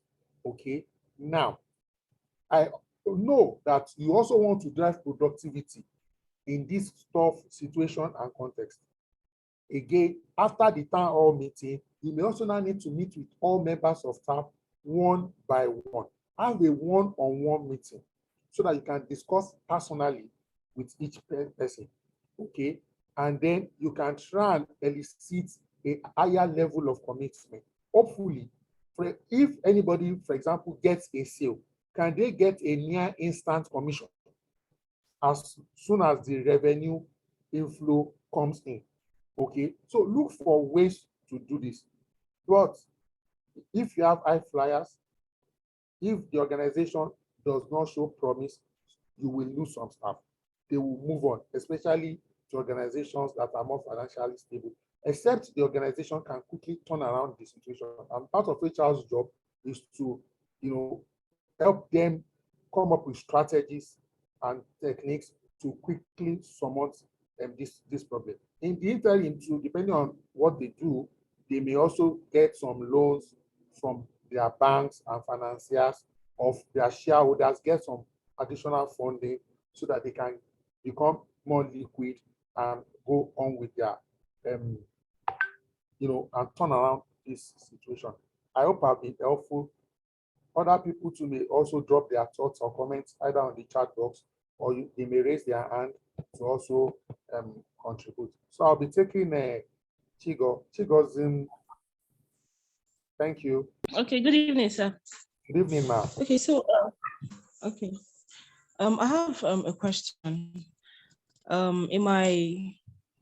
Where I work, I'm the HR, and actually I've been trying my best to make sure that the staffs are emotionally intelligent, that they talk to everyone with respect, so that the workplace doesn't get toxic.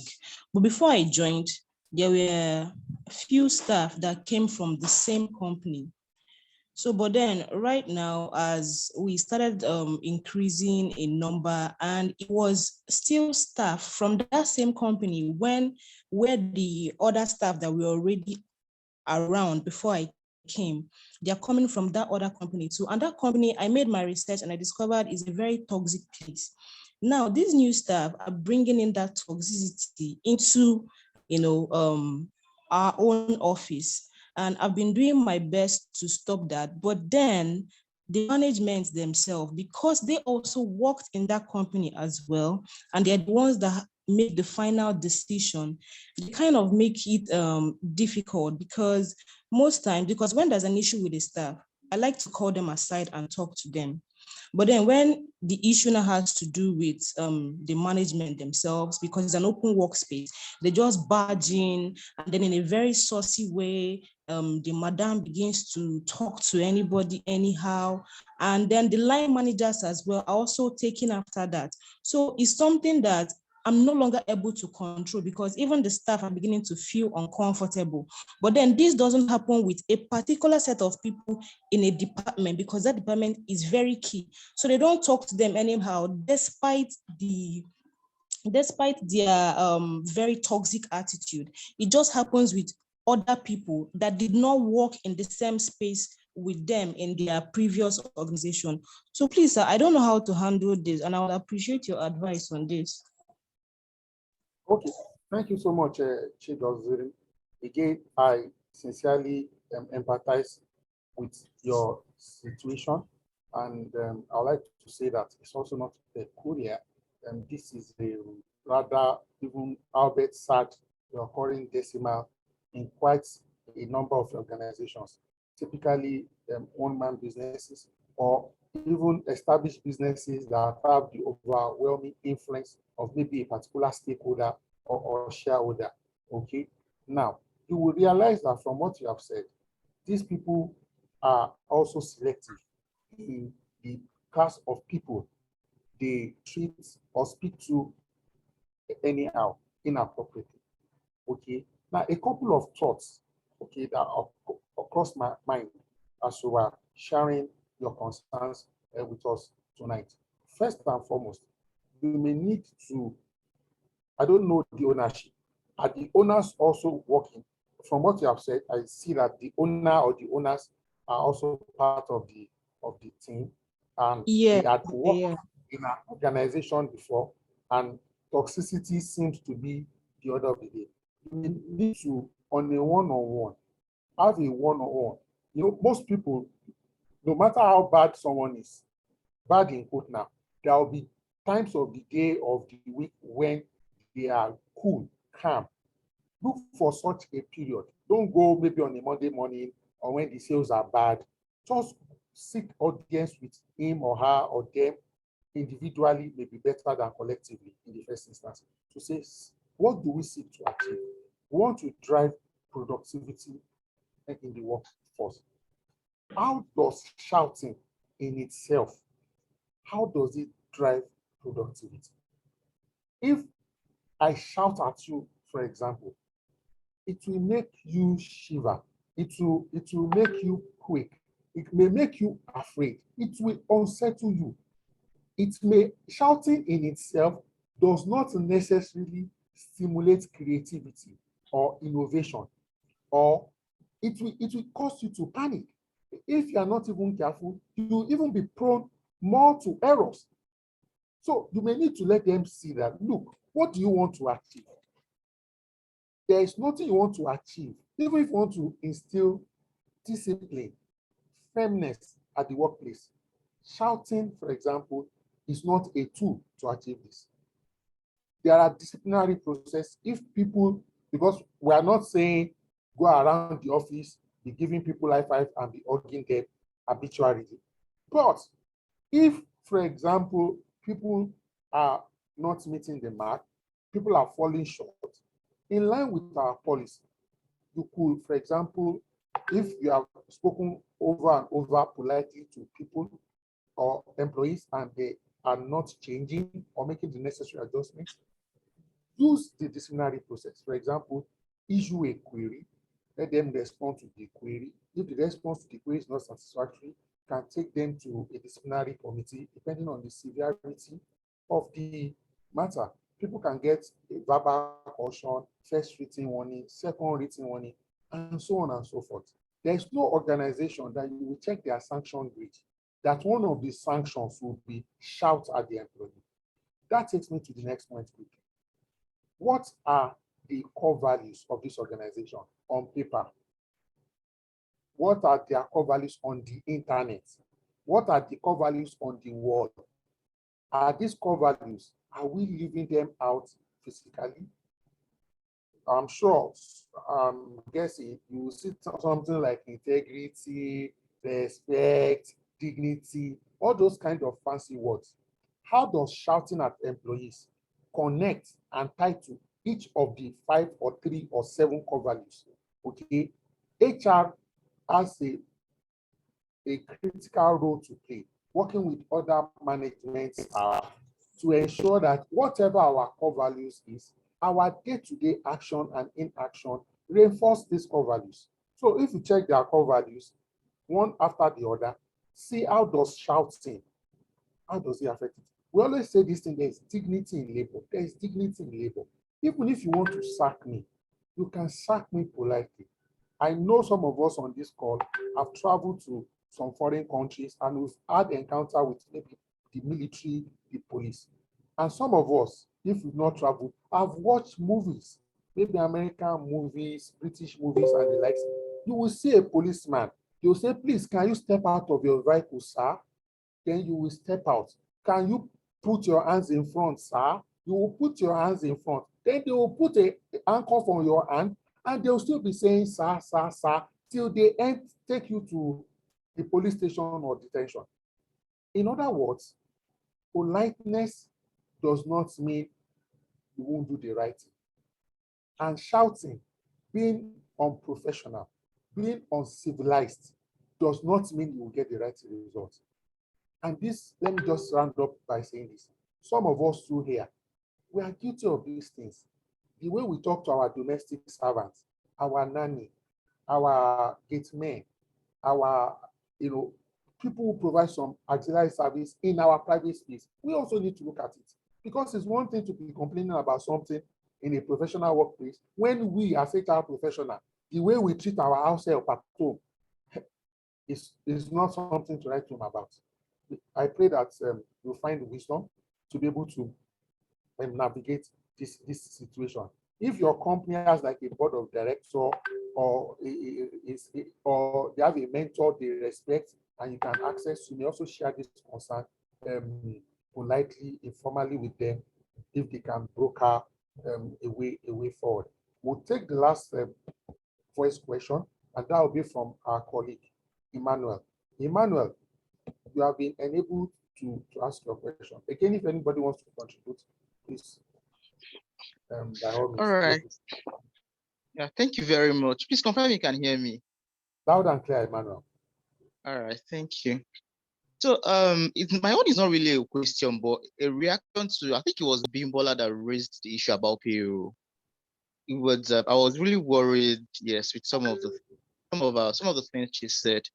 So, and for me, I feel if it's something that can be quickly corrected before going to finance. I don't know how the payroll run. I don't know how I run from that end, whether it's from HR to finance or HR runs it end to end. But then if it's something that can be quickly corrected before it goes to finance, why is there any issue where we can't really correct it before it goes to finance? And for your colleague to say, you are stressing me, what kind of relationship? I'm worried. What kind of relationship does she have with this colleague? Is it the same level? I don't know, or they already have other issues before now, because I don't see the reason why my boss should tell me to correct something, especially when it has to do with payroll, people's money, people's salary. I don't know. I think I should be very careful. I should be, in fact, the feedback alone, even if the mistake is not from me, I should be very passionate and willing to make the corrections before the payroll goes to finance. So that's one. And I really want to know why the colleague is responding in that manner. Why the person is saying you are stressing me, and maybe it's about emotional intelligence we'll talk to today. But is this the only way to approach it, like letting it go? I don't know if you got what's my own point. Thank you so much. You know, the employees, that particular employee is not on this call, and people sometimes, what I've realized is that sometimes when you as a line manager, for example, you are thorough. I mean, professionally thorough. If you have subordinates or some subordinates who are not thorough, they will say you are stressing them. So if you are finicky, and I mean, you want things to be done in line with minimum standards. Some people want to submit to just anything. I remember way back, I used to have a particular line manager when we are writing a memo or want to craft an email to our staff. Just one email of 3 or 4 paragraphs, you can do it 28 times. But thank God for that particular line manager I worked with many years ago. Now, when I also read a draft or I come up with a draft, people are like typically amazed. Oh, I didn't get here like that. It's courtesy of those kind of very thorough professionals I've had the privilege of working with very early in my organization. So I will say, yes, we should be nice, but please don't be too focused on being nice at the expense of professionalism. So be nice. I say, please don't be angry. Emmanuel, please, can you do this again? And I will tell you why. I will show you why. If you do it right the first time, beautiful. If you will take it 7 times. But if I'm running out of time, I may have to do it myself because I don't want the general employee to suffer. But I may still get you to run it until you are sure. All right. So I think I would like to take 1 or 2 more questions from the chat box. I saw a particular question. I'm trying to trace it. It's something around an employee that has a low self-esteem. Okay, so before I take that question, okay, I'll read the question, then we'll take Seun Ademokoya's question or comments or contributions or combination of the two. So this question is, what advice can you give to an employee who at times exhibits low self-esteem with his team, despite the fact that he is experienced on the job, hardworking, and dedicated to work? So Seun, over to you. Yeah, so mine is good evening, everyone.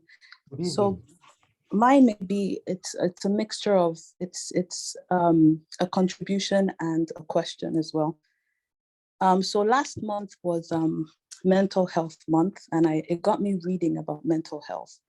And in my readings, WHO says that 1 billion out of 7 billion people live with one mental illness or the other. And the mental illness may range from dyslexia to hyperactivity to the very serious ones like narcissism and bipolarism and multiple personality disorders. And it got me thinking that sometimes as HR professionals, we're always, by default, we're always trying to fix situations and we're always trying to make things work. And sometimes we need to know when to throw in the towel and just realize that, you know, by virtue of what some people are, you know, we sometimes just can't fix everything. You know, we have to know when to leave. And some of the scenarios that, you know, we talk about, sometimes I recognize that, you know, not everybody in our workplace is well, for lack of a better word, sane, you know. So, and it also got me thinking that maybe as HR professionals, we need to move towards administering tests, you know, when employees are extremely difficult, you know, just to understand where it is they are mentally, you know. So yes, that's my contribution and question. Okay, thank you so much, madam, for that contribution and thoughts that you have shared. You know, we may not be able, like you alluded to rightfully, to do everything in every situation and context, and we must be able to draw the line and know when to say enough is enough, take a walk, or reassign that particular task or project to another person where it is within our purview to delegate or walk away. It's, you know, we say sometimes that HR is slightly close to, in some ways, close to 2 professions, medicine and clergy. You know, HR work is not something that is easy, that you can drop in the office and go home and still not be thinking about it.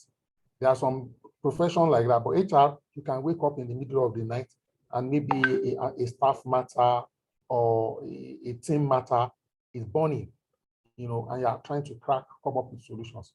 But sometimes, over time, because of this load we are carrying, we ourselves may be wearing ourselves out. And that is why I always insist that HR people, for example, must try their best to always utilize their leave fully every year. Last year, I used all my leave. 2 years ago, I used all my leave. It took intentionality to achieve that. For example, on this platform, that is why every blessed month, we do a physical hangout. Every blessed month. It's not convenient. It's not because people have money to pay. But when people come out like that, they, so to speak, throw caution to the wind. They relax, have fun, play, pour out their hearts, share, rejoice, celebrate, dance, share jokes, so that they can be energized and revitalized for the project and task ahead. Thank you so much for that beautiful, aptly, eloquently put together thought. So, responding to the question, and we are closing, these are my closing comments and thoughts, to the question on an employee who at times exhibits low self-esteem within his team, despite the fact that he's experienced on the job, hardworking and dedicated to work. So let me say this. Many, many years ago, towards the end of my secondary school and my early tertiary education, okay, I personally had the issues with low self-esteem. Personally, I had issues. So I'm sharing my story now to provide context and support and feedback. I will tell you what I did. I can't guarantee that it will work for you, but let me tell you what I did. I started reading voraciously. For example, reading autobiographies, biographies, motivational books. I know today the way we think and talk about motivational speakers is somewhat derogatory. You know, we'll be using things like aspire to perspire, but they really help. I read books like Les Brown, Jim Rohn, Zig Ziglar, Anthony Robbins, a lot of their books. It turned my life around. It turned my thought around. It turned my perspective around. Corollary to that, listen to inspirational tapes, podcasts. So you can even go online or YouTube, just say motivation for today. You will see many positive inspiration and thought. Just play it. You can also write out an affirmation or a confession. Something like, oh, my name is Oluyemi Adeosun. I am confident. I am productive. I am resourceful. Today, every challenge I encounter, I surmount it. I have access to information, resources, and help that I need. Today, I am fruitful. Write something short that you can almost memorize. Anytime you are feeling like you are inadequate, anytime you are feeling like you are short of the standard, recite it. Say these confessions. Read out this affirmation. There are some poems, poetry that can also help you. And if you are of a particular faith, for example, if you're a Christian, there are scriptures, psalms you can read. Most religions have texts that if you read those texts from that spiritual dynamics of your life, you also get some strength. Reach out to your mentor, to your friends. You know, I have two friends on this call, Abimbola and Yetunde. You are always shouting bestie, bestie. Reach out to your bestie, open up.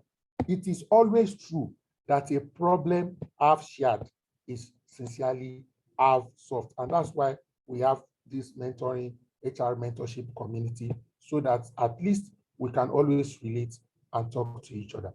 Okay, very important. I hope these few suggestions have been helpful. Lastly, look back in your life. What are the places where you have accomplished? Do you have a certificate, a plaque, or a memo, an email, a text message? Have a gallery to celebrate your personal achievement. Put it on a wall. Anytime you are feeling downcast, look at it. If you have succeeded before, you can succeed again. Ladies and gentlemen, it has been a beautiful, well-spent 2 hours with the facilitator, Dr. Molara Faboya, and over 90 people at some point, or 95 people at some point who joined this call. Thank you so much for your investment in time. I assure you, as you continue to learn, it is inevitable you will earn. For people on this platform, I am speaking to you confidently. In your organization, you get pay rises because your contribution at work, your productivity will improve. You will change jobs, get better pay, better recognition. I say to you, anyone working that is currently underemployed, or you are working hard and you are being paid peanuts, before this year ends, things will turn around for you positively. Don't give up. Keep applying for those roles. Okay. Those of you planning to jackpot, we are with you. Okay. May your road be smooth. Ladies and gentlemen, please, let's enjoy the rest of the evening. Have a very productive week ahead. Bye for now.